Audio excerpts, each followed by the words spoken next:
Peronde, microcefalia, que está, inclusive o Ministério tratou disso com decreto de emergência, não é isso? Portanto, nós vamos trazer aqui para que a gente possa ouvi-lo. Portanto, por favor. Bom dia, deputado Antônio Brito. É uma satisfação estar aqui. Agradeço imensamente, deputado que tem apoiado tantas causas nobres na área da saúde. Temos nos encontrado em eventos relativos ao combate à tuberculose, à hanseníase e doenças negligenciadas. Saúdo os senhores deputados, deputadas, deputado Mandetta, deputada Zanotto, que tiveram a iniciativa de propor a informação sobre esse tema que tem nos preocupado tanto. Aproveito para saudar também companheiros do Morhan, que eu sei que estão presentes aqui, que fazem parte do nosso Conselho Nacional de Saúde. Tem um tema que deve ser tratado na pauta de hoje.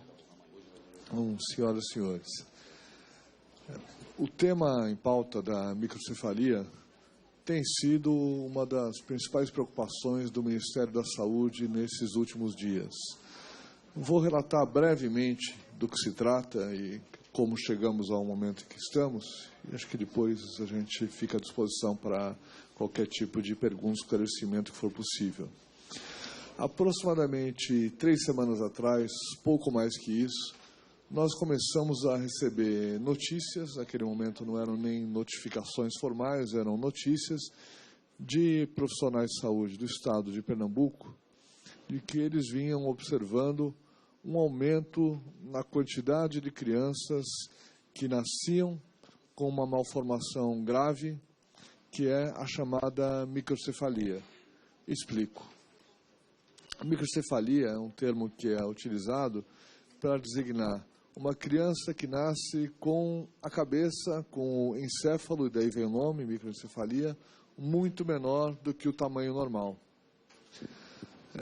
Fomos a Pernambuco com a nossa equipe, tivemos a oportunidade de conversar com a equipe do Estado, da Secretaria de Estado, da Secretaria Municipal, e com muitos profissionais do Estado que têm atendido essas crianças.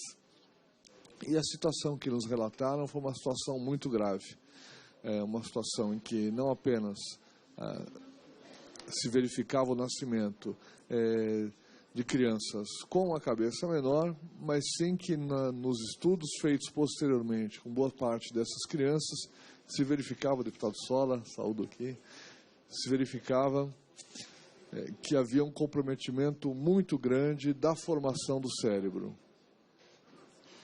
Prosseguindo nas informações sobre aquela situação, observava-se, primeiro, que as crianças que já haviam sido identificadas durante aquele período eram provenientes de praticamente todas as regiões do estado de Pernambuco.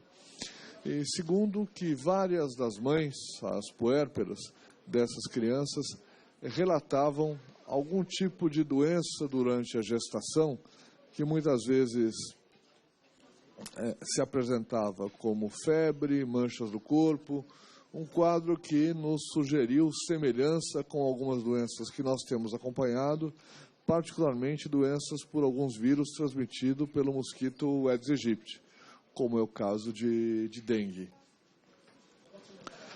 Prosseguindo na investigação, verificamos que, de fato, analisadas as médias históricas, havia um aumento importante no número de casos de crianças nascidas com microcefalia naquele estado.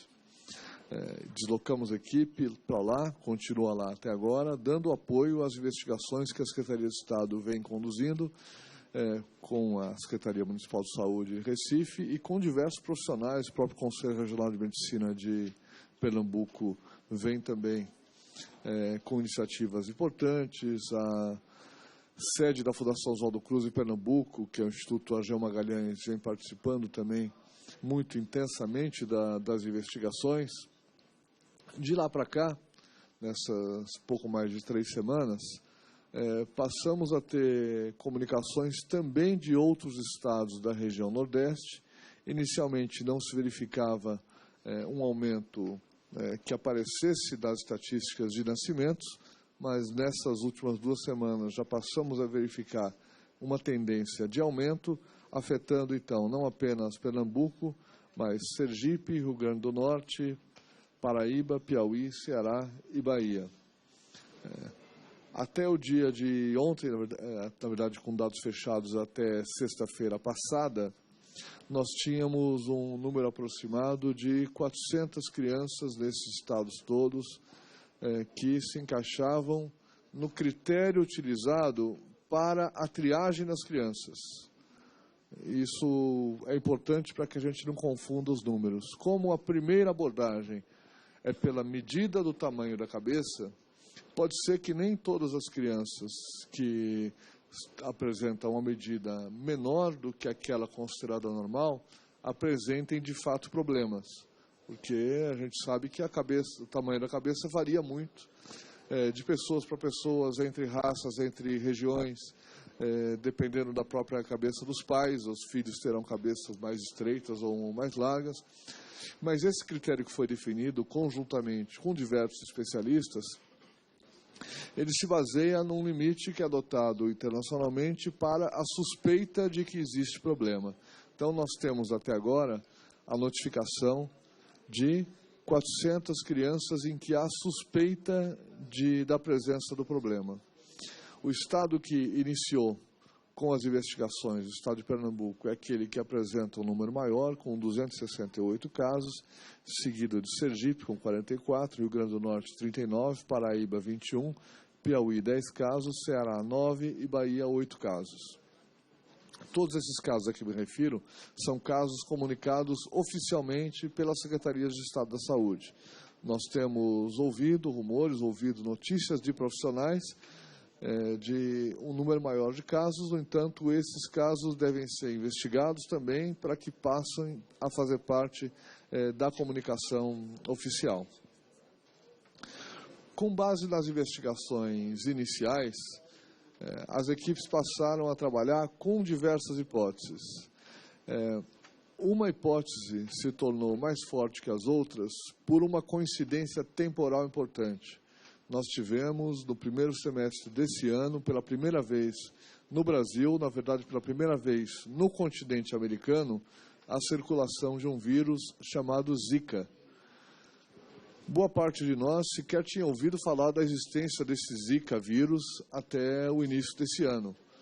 Um vírus chamado arbovírus, quer dizer, ele é transmitido por artrópodes, que tinha sido identificado na década de 50 do século passado, década de 40 do século passado, numa floresta africana de nome Zika, daí veio o nome dele, e que chegou a causar algumas epidemias em ilhas isoladas pertencentes ao território francês, são da Polinésia Francesa, que ficam lá no meio do Pacífico, entre o continente asiático e o continente americano, distantes, portanto, de qualquer continente. Então, naquela região, houve epidemias alguns anos atrás e que se conseguiu isolar esse vírus Zika. Aparentemente, tanto pelo relato que havia lá, como pelo que nós observamos aqui, tratava-se de uma doença relativamente branda, com um pouco de febre, às vezes sem febre, manchas no corpo, coceira no corpo, que em 3, 4 dias já deixava de causar incômodo. Então, aparentemente não era algo de maior gravidade. Então, eu destaco aqui que as únicas epidemias conhecidas dessa doença anteriormente eram epidemias pequenas, porque afetaram populações relativamente pequenas, populações de dezenas de milhares de pessoas. No caso da África, epidemias muito menores. E pela primeira vez, então, no mundo, se observou uma epidemia importante, uma epidemia num país grande, em estados populosos brasileiros, em que, pelas informações que obtivemos, e aí destaco que naquele momento, como nem se sabia da existência do vírus, não havia nada estruturado para a notificação dessa doença, e menos ainda para a confirmação por diagnóstico de laboratório.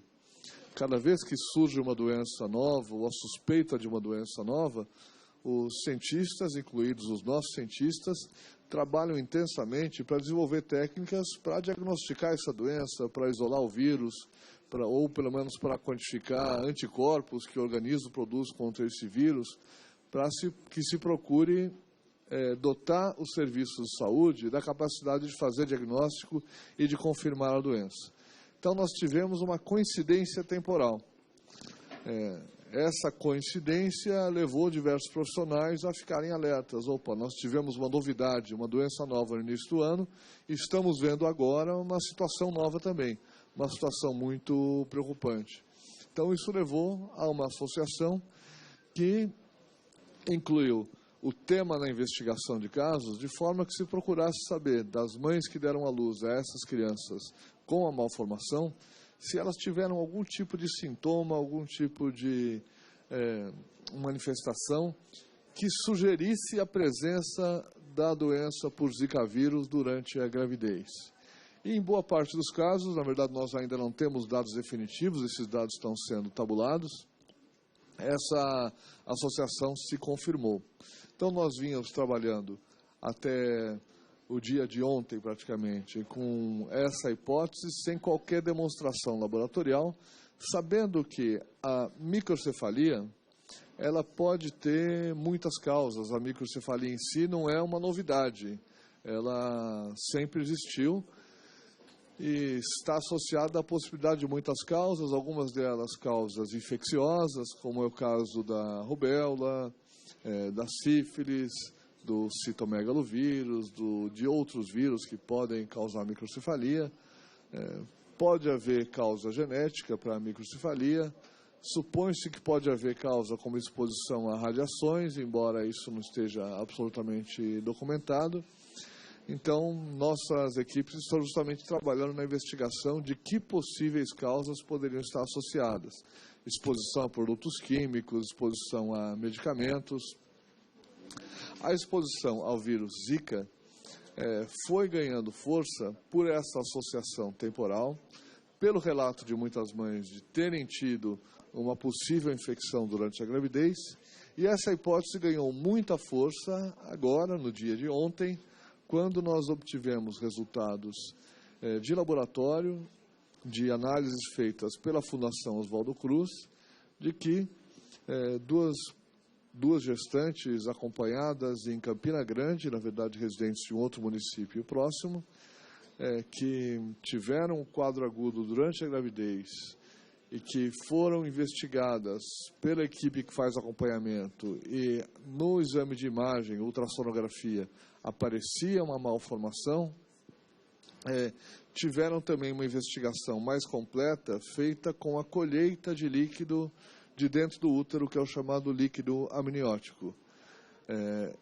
Este líquido foi analisado nos laboratórios da Fiocruz e, depois de 3 testes sucessivos por métodos diferentes, os 3 confirmaram a presença do vírus Zika no líquido amniótico dessas 2 mulheres.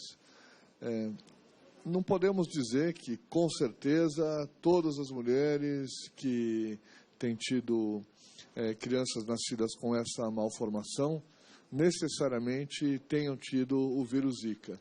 Mas o encontro deste vírus em 2 mulheres durante a gestação, ou seja, o vírus não devia estar presente ali,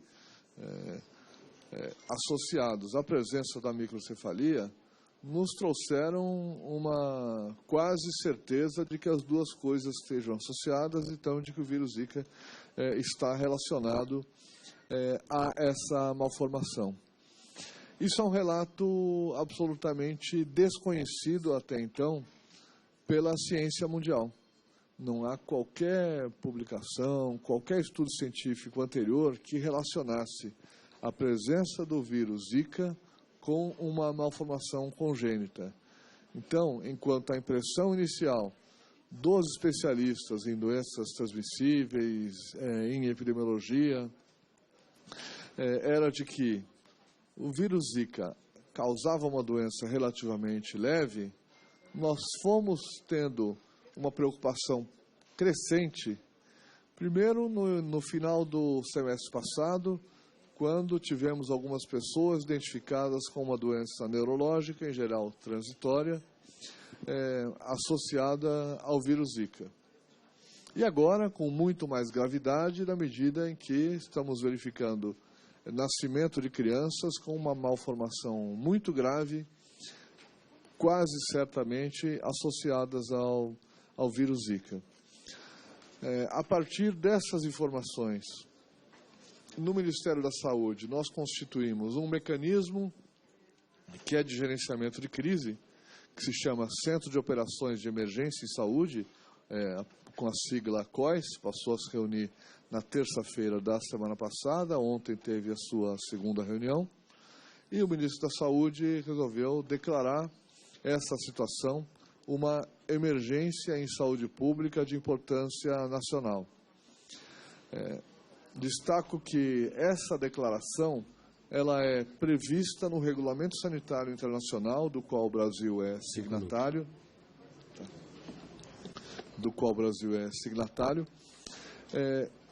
para algumas situações, entre elas a ocorrência de doenças não conhecidas previamente, a ocorrência de doenças em mais de um estado da federação, a ocorrência de situações que podem representar algum tipo de risco para outros países e a própria gravidade da doença. Então, nesse caso, nós tínhamos vários desses quesitos preenchidos, o que levou à declaração da emergência de saúde pública de importância nacional. No momento, nós continuamos com equipes em campo, estamos não apenas com a equipe do Ministério da Saúde, mas essa equipe apoia as equipes dos estados afetados na investigação de casos em que há suspeita da microcefalia.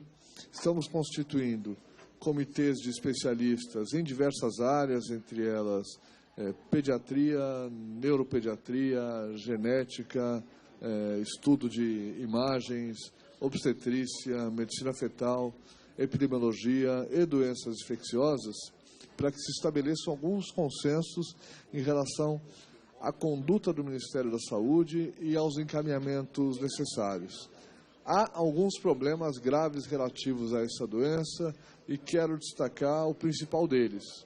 Quer dizer, trata-se de um vírus que é transmitido pelo mesmo mosquito Aedes aegypti, que transmite também dengue e transmite também chikungunya, que vem nos afetando ao longo deste último ano, particularmente no estado do Amapá e no estado da Bahia, uma epidemia importante na região do município de Feira de Santana e outros municípios vizinhos. Em 30 anos, nós não conseguimos sucesso na eliminação ou na redução da presença do mosquito Aedes aegypti. Muito trabalho tem sido feito. Presidente, por gentileza, pede silêncio.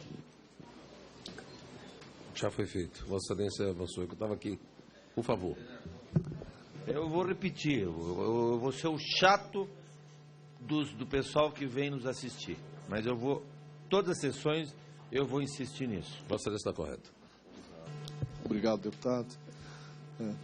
Então, apesar de muito trabalho que tem sido dedicado pelos profissionais de saúde, pelas secretarias municipais, secretarias estaduais de saúde, pelo próprio Ministério, no combate ao Aedes aegypti, nós não temos conseguido reduzi-lo. Provavelmente temos conseguido conter a sua expansão ou conter a velocidade da sua expansão.